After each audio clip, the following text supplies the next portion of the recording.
Hello, AP World Chargers. I'm Jose Horta, and today I will be speaking to you about Portuguese exploration from the 15th century to the early 16th century in Unit 4. To better help you understand the material, I will be teaching you today in a visual manner with pictures and symbols. I hope you enjoy this video and take to memory this information to have a better understanding of Unit 4. To begin and give you a contextualization of what Europe was like before this period, in the aftermath of the Christian Western European military campaigns against Muslim forces in West Asia, the failed Crusades, along with the published travels of high middle-aged travelers like Marco Polo and Ibn Battuta, brought many effects to Western Europe that included growing interest in Asian products and cultures. This specific effect resulted in an expansion of trade in Western Europe during the 13th and 14th centuries, as manners in the weakened European feudal political scape were turning from self-sufficiency to production for trade. Due to their geographical location, Italian cities with ports on the Mediterranean Sea grew to have a monopoly on European trade with Asia, forcing other European nations to avoid their high prices by looking for an all-water route reaching different parts of Asia. European navigation was very imprecise during this period, but navigational and travel technologies were being renovated and created that included the astrolabe, magnetic compass, and the Portuguese caravel that was invented during the early 15th century, which was faster and more durable than the large ships used by other European nations at the time. Moving away from what was occurring before this in history, the event of the Portuguese exploration of the 15th to the early 16th century was an event during the Age of Exploration, where Portugal, beginning under the leadership of Prince Henry the Navigator in the 15th century, began a movement of state-sponsored seafaring expeditions with the goal of finding an all-water route to gain direct access to trade in the East and finding the source of African gold. Through the first expeditions, the southernmost they had gone was as far as modern-day Sierra Leone on the West African coast. Following these expeditions, after a period of cessation, various Portuguese explorers established ports in the places they discovered, including parts of the African coastline, India, Brazil, and Indonesia, even arriving in Japan, becoming the first Europeans to trade with them. Their expeditions ultimately led to the creation of the long-lasting Portuguese maritime empire. Now that you've learned the basic information of the topic, I'll get into the smaller details of their exploration by going into the expeditions of a few major Portuguese explorers and what they found or established, in chronological order.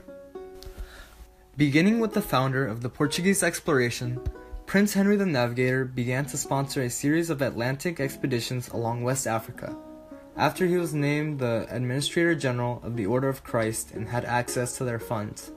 He was motivated by the prospect of expanding Portuguese trade with West Africans for their products, specifically gold and slaves. Through his expeditions that continued until his death in 1460, he found the African products he sought, established Portuguese trading ports along the West African coast, and discovered a new navigational technique called Volta do Mar, where sailors returning from the west coast of Africa had to follow clockwise moving currents in the Atlantic to return to Portugal. In actuality, Prince Henry was never active in these expeditions and was only a sponsor and leader for these campaigns. During the following years, minor Portuguese explorers kept pushing southward, along the West African coastline, making small gains and discoveries until the arrival of our next explorer in 1487. In this year, the ambitious Bartholomew Diaz set off on an expedition with the goal of finding an all-water route to finally reach India. In January of 1488, he finally rounded the southernmost tip of Africa, naming it the Cape of Good Hope, but was too scared to keep pushing eastward in fear of mutiny, so he returned home. It wasn't until a decade later that his initial mission was completed by our next explorer.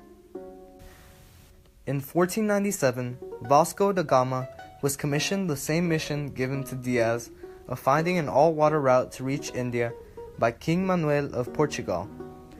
A year later, his fleet finally reached Calicut, India, claiming Indian territory as part of Portugal's empire and trading with the natives. Initially, they had not realized that it was India due to their ignorance of the region.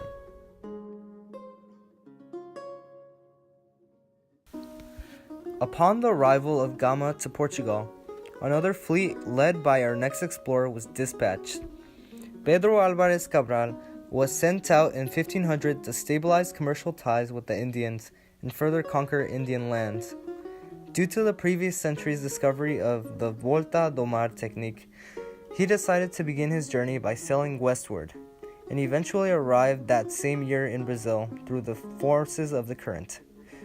To give a little background, prior to Gama's first landing in India, the Treaty of Tordesillas was signed in 1494 between the Portuguese Empire and the Crown of Castile that divided the newly discovered Americas between the two nations through a drawn meridian, with Portugal getting the shorter end of the stick.